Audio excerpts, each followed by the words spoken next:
வெள்ளச்சாமி வாங்கிட்டாரு. அதனாலதான் அவருக்கு பரிவட்டம் கட்ட வேண்டியது ஆகி போச்சுயா. அம்பாலோட ஆபரண நகைப்பெட்டி சாவி உங்க கையில இருக்கு. அதை வாங்கிட்டு போலான்னு வந்திருக்கோம். பரிவட்டம் கட்டுற உரிமை போனதோ இல்ல அம்மனோட அலங்கார பெட்டி சாவி கொடுக்கறதோ எனக்கு வருத்தமே இல்லை. அந்த அயோக்கியம் கிட்ட போகுதே.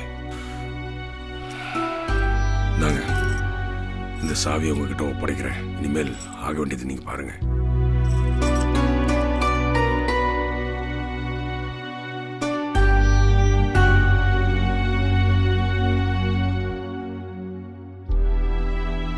அதே நினைச்சு கவலைப்பட்டு இருக்காதீங்க, எல்லாம் சரியாயிடும். சரி, உங்க 2 பேருக்கு காஃபி கொண்டு வரேன். அப்பா அப்பா, உங்களுக்கும் வெள்ளமலை வெள்ளச்சாமிக்கு என்னப்பா பிரச்சனை? சத்யா, சின்ன வயசுல இருந்து நம்ம ஏன்பா அந்த வீட்டு விட்டு வந்தோம், ஏன்பா அந்த வீட்டு விட்டு வந்தோம்னு கேட்டுக்கிட்டே இருப்பியே. நம்ம அந்த வீட்டை விட்டு வரலையா, நம்மளை துரத்திட்டாங்க. நாம அங்க இருக்கும்போது அந்த வெள்ள மாளிகை அவ்வளோ ஆனந்தமயமான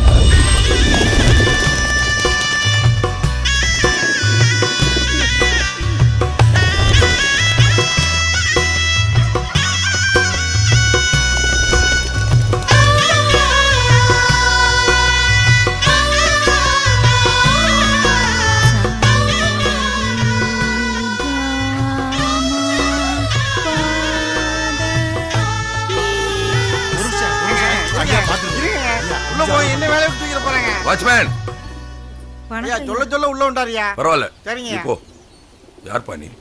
நான் இந்த பக்கம் அந்த பக்கம் போகும்போது இந்த வீட்லயும் சங்கீத சத்தம் கேட்கும்யா. என் பொண்ணுக்கு சங்கீதம் கத்துக்கணும் ரொம்ப ஆசையா.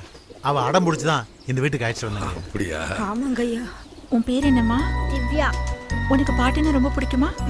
உனக்கு சங்கீதம் சொல்லி தர வேண்டியது ஆண்டியோட பொறுப்பு. இவன் பையன் அப்பு பிள்ளை, இவனோட சேர்த்து உனக்கும் சொல்லி தரேன். நீ என்னப்பா பண்ற?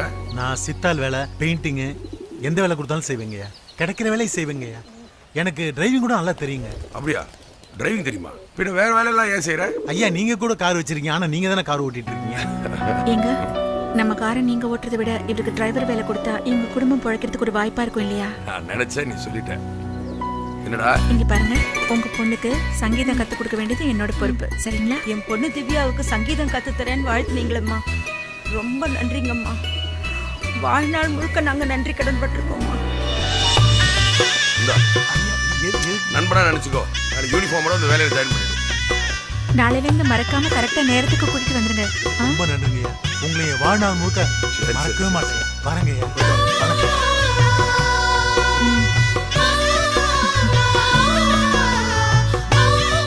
முதலாளி, முதலாளி, கழுத்து வலிக்கு போது உள்ள போய் நல்லா படுங்கய்யா. எங்க படுத்து என்ன பிரயோஜனம்? படுத்தா எங்கேயா தூக்கம் வருது? அந்த பிரச்சனை இந்த பிரச்சனைன்ட்டு. மில்லுக்கு போனா யூனியன் பிரச்சனை. சரி, தோட்டத்துக்கு போலான்னா வேலைக்கு ஆள் வர மாட்டானுங்க. எங்க போனாலும் ஒரே பிரச்சனையா. என்ன தப்புன்னு சொல்றேன். இந்த மாதிரி சந்தர்ப்பத்துல இந்த ஆளை கவுத்தாதான் நம்ம முன்னுக்கு வரலாம். என்ன பண்ணலாம்? வேலையை மாத்தணும் முடிவு பண்ண. என்ன வேலை பார்க்குற? முதலாளி வேலையை பார்க்க போறேன். முதலாளி, சொல்றேன்னு தப்பா நினைக்காதீங்க. மேலோகத்திலே தேவர்கள்லாம் கவலைன்னு வந்துச்சுன்னா சோமபானம், சுராபானம் இதெல்லாம் சாப்பிட்டு தான் நிம்மதியா தூங்குறாங்களாம். அதனால மனுஷங்க நாம அதெல்லாம் சாப்பிட்டு கவலையை மறக்கிறது தப்பே இல்லை முதலாளி. பானம் கீனங்கிற அதான் பிராண்டி, விஸ்கி இதெல்லாம் சாப்பிட்டா தூக்கம் வரும், கவலை வந்துடும். நீ வேற அதெல்லாம் தப்பு. அதெல்லாம் குடிச்சிட்டு எல்லாம் ரோட்ல கிடக்குறானுங்க, அதை போய் சாப்பிட சொல்ற? முதலாளி, அதெல்லாம் லோக்கல் சரக்கு. நான் சொல்ற சீம சரக்கு.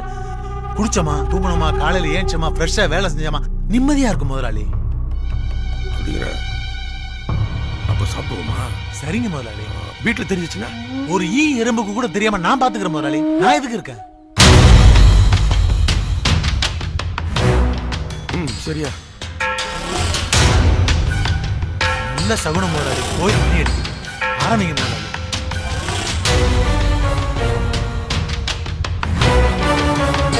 சாப்பிடுங்க, சாப்பிடுங்க. உடம்புக்கு ஒன்றும் மருந்து முதலாளி. சாப்பிடுங்க. யாருக்கும் தெரியாது. யாருக்கும் தெரியாது. அம்மா கோயிலுக்கு முடியாது. முதல்ல அப்படிதான் இருக்கும் முதலாளி. போ சொர்க்கத்துக்கே போயிடும். சாப்பிடுங்க முதலாளி, சாப்பிடுங்க முதலாளி, சாப்பிடுங்க. ஆண்டவா, சாப்பிட்ட பிறகு மாற்றத்தை பாருங்க. மாற்றமா வெள்ளச்சாமி, அவனு சொல்றேன். வெள்ளச்சாமி நான் சொல்றேன், நீ படுத்தனால தூங்கு. முதலாளின்னு சொல்லிட்ட. இனிமே உனக்கு தினம் ஊத்தி கொடுத்து எல்லா சொத்தையும் எழுதி வாங்கிட்டு உண்மையிலே முதலாளி ஆயிடுறான். எந்த நேரத்துல ட்ரிங்க்ஸ் சாப்பிட ஆரம்பிச்சீங்களோ வர வர சாப்பாட்டை கம்மி பண்ணிட்டீங்க. எதாவது பேசிட்டு இருக்காது, எனக்கு போதும். அவனுக்கு போடு. சாப்பிடு கண்ணா. Sir, mister Chockalingam sir. யாரு? சொக்கலிங்கம் சார். பார்த்துட்டு வரேன். அப்பா ஏன் சாப்பிடாம போறாங்கம்மா? வழக்கம் போல ஊர்க்காரங்க பிரச்சனையா இருக்கும், நீ சாப்பிட்டு செல்லாம். வாங்க இன்ஸ்பெக்டர். என்ன இன்ஸ்பெக்டர், ஊர்ல ஏதாவது பிரச்சனையா? இல்ல சார், நம்ம வீட்டில் தான் பிரச்சனை. நம்ம வீட்டில் பிரச்சனையா? என்ன பிரச்சனை? இந்த வெள்ள மாளிகையோட முதலாளி வந்திருக்காரு. உங்களை இந்த வீட்டை விட்டு காலி பண்ண சொல்லி கோர்ட் ஆர்டரோட வந்திருக்காரு சார். வெள்ள மாளிகை ஓனரா? என்ன இன்ஸ்பெக்டர் பேசுங்க? இந்த வெள்ள மாளிகையோட ஓனர் நான் தான். என்ன புதுசா பேசிட்டு இருக்கீங்க? சாரே வந்திருக்காரு. Mister Vellasamy sir. என் வீட்டு கார் டிரைவர் சார். அதிகமா பேசாதீங்க சார், இவர் விஐபி. அப்புறம் மான நஷ்ட வழக்கு போடுவோம். கௌசல, வெள்ளச்சாமி, என்ன நடந்துட்டு இருக்கு? புரியல. என்ன இன்ஸ்பெக்டர் நடக்குதுங்க? சார், கோர்ட்ல இருந்து ஆர்டர் வந்திருக்கு. பக்காவா எல்லாமே டாக்குமெண்ட்ல இருக்கு சார். நீங்க காலி பண்ணி தான் ஆகணும். வேற என்னால எதுவும் பண்ண முடியாது சார். நான் என் சொத்தெல்லாம் யாருக்கு இன்ஸ்பெக்டர்? வெள்ள மாளிகை பத்திரம், எங்க என்ன இதெல்லாம்? தோட்ட பத்திரம், தோப்பு விடுத்த பத்திரம். ரிஜிஸ்டர் ஆபீஸ்ல நீங்க நேர்ல வந்து பதிவு பண்ணது. இதுல ஏதோ தப்பு நடந்திருக்கு இன்ஸ்பெக்டர். நான் கைது போடல. நல்லா இருந்த மனுஷனை ட்ரிங்க்ஸை ஊத்தி கொடுத்து போதைக்கு அடிமையாக்கி இந்த மாதிரி கண்ட பேப்பர்ல கையெழுத்த வாங்கி இப்ப எங்களை நடுத்தரவுல நிக்க வச்சுட்டீங்களே, இது கடவுளுக்கே அடுக்காது. இதான் நீ காட்டுற நன்றி விசுவாசமா? இதிகாச காலம், புராண காலம், தற்காலம், இந்த முக்கால வரலாற்றையும் புரட்டி பாரு.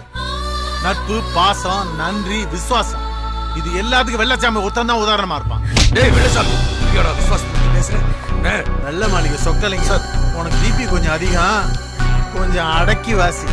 இன்ஸ்பெக்டர் சார், மிஸ்டர் சொக்கலிங்க ஃபேமிலியை வெளியே தள்ளுங்க. இழுத்துட்டு போயிடாதீங்க. பழைய முதலாளி உள்ள ஒரு குயில் கூவுது, அதை தூக்கி வெளியே போடு.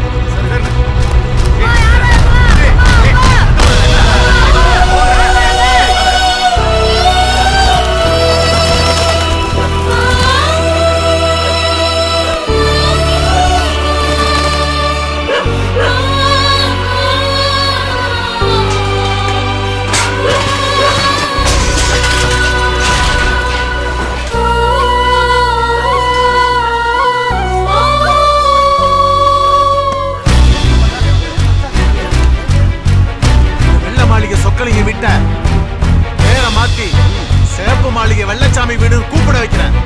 அப்படிங்கடா சேப்பு பெயிண்ட் எல்லா இடத்துலயும்.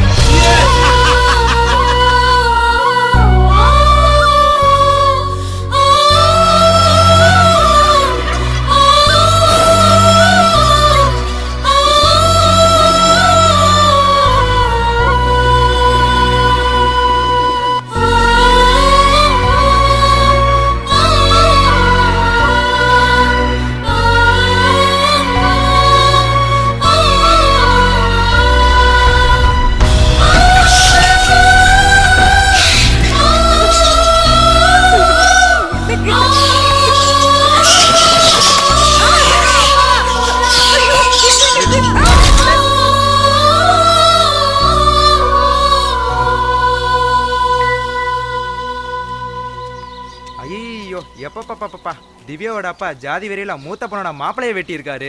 திவ்யா பின்னாடி சுத்தம் எல்லாத்தையும் அவன் முறை மாப்பிள்ள மாண்டி பாக்குற இடத்தெல்லாம் விரட்டி வெட்டுறான். இதுதான் பிரச்சனை நினைச்சா உங்க அப்பாவுக்கு அவங்க அப்பாவுக்கு வர பெரிய பிரச்சனை இருக்காடா. இந்த பிரச்சனைக்கு மத்தியில உன் காதல் நிறைவேறமாடா சத்யா? நீ சொல்றது கடுதாண்டா. இனிமே இவன் காதெல்லாம் நடக்கிற காரியமா? இதெல்லாம் இந்த ஜென்மத்துல நடக்கவே நடக்காதடா. யோ, நடக்காதுன்னு சொல்றதெல்லாம் நண்பர்கள் இல்லாத சொல்றியா? நாம இவ்வளவு நண்பர்கள் இருக்கும்போது எப்படி நடக்காம போகும்? பார்த்துலாம். டேய், வேகமும் விவேகமும் உள்ள வயசுல நம்ம வயசு, நம்மளாலே சாதிக்க முடியலன்னா 2 பேரோட அப்பாட்டையும் பேசி பிரச்சனையை தீர்த்து வைப்போம். இந்த சாமிக்கு முன்னாடி சொல்றேன்டா, இது வரைக்கும் லவ்வர்ஸ்னால தான்டா பெத்தவங்களுக்குள்ள பகை வந்திருக்கு. ஆனா உங்க லவ் சக்சஸ்